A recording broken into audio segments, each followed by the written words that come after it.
Malcolm dies as an Orthodox Muslim who does not believe in the superiority of one race over the other, finds great tranquility in the practice of the Hajj, great clarity. And I think you read his letters from Mecca, and he talks about his change, his transformation in particular. And it was a process.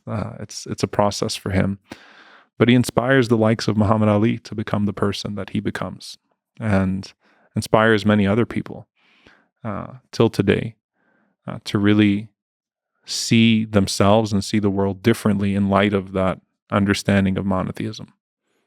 So he was deeply a man of faith, and throughout his life, the nature of that faith has changed as he grew, as he interacted with, I would say, a cruel society that he was living through.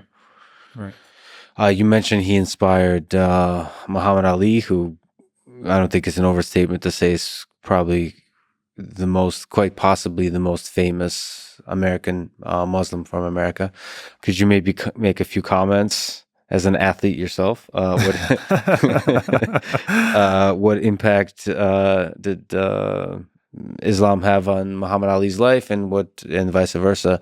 What impact did he have as a leader, as a religious figure on the Muslim community? I think Muhammad Ali, his quotes on Islam are precious, because he talks about how he sought the wealth of this world and he found it in Islam. He found a greater meaning, and he attributes everything that he became to his faith. His sense of strength and commitment, the willingness to take a stand for the truth when it was extremely unpopular, on the basis of his faith and on the basis of his integrity. I think that he inspired people with his confidence and his coherence. I mean, he was incredibly eloquent. I mean, poetic, and just unwavering. Seemed unbreakable.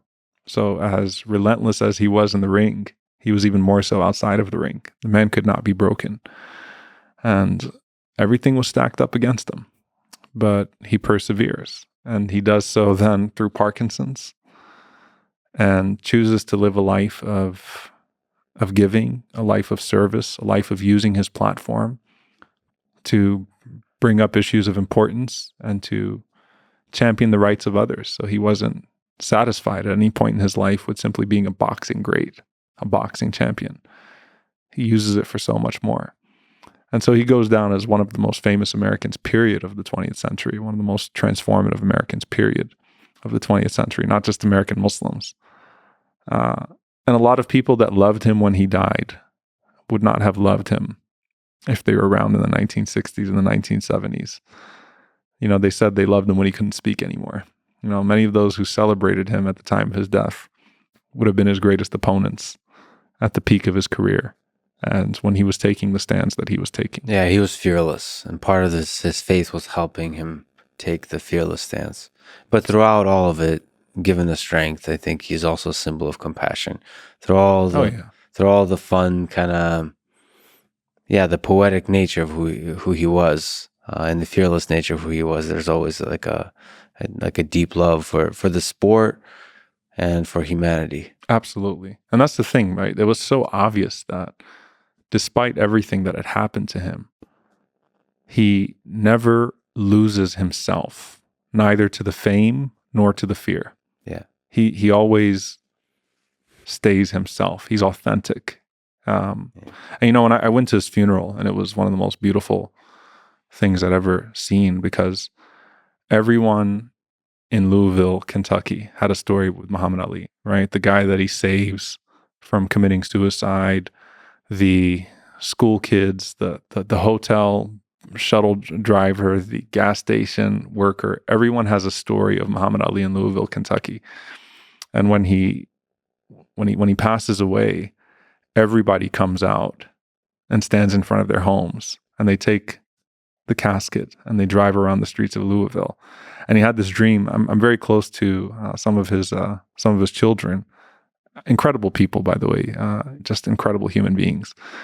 And he had this dream that he shared with them, that He was jogging around the streets of Louisville, Kentucky, and everyone had come out to wave to him. And so he's running around jogging and waving to everybody in the streets of Louisville, Kentucky. Then he gets to the cemetery and he says he flies into the heavens. So his dream, and he had this dream years ago.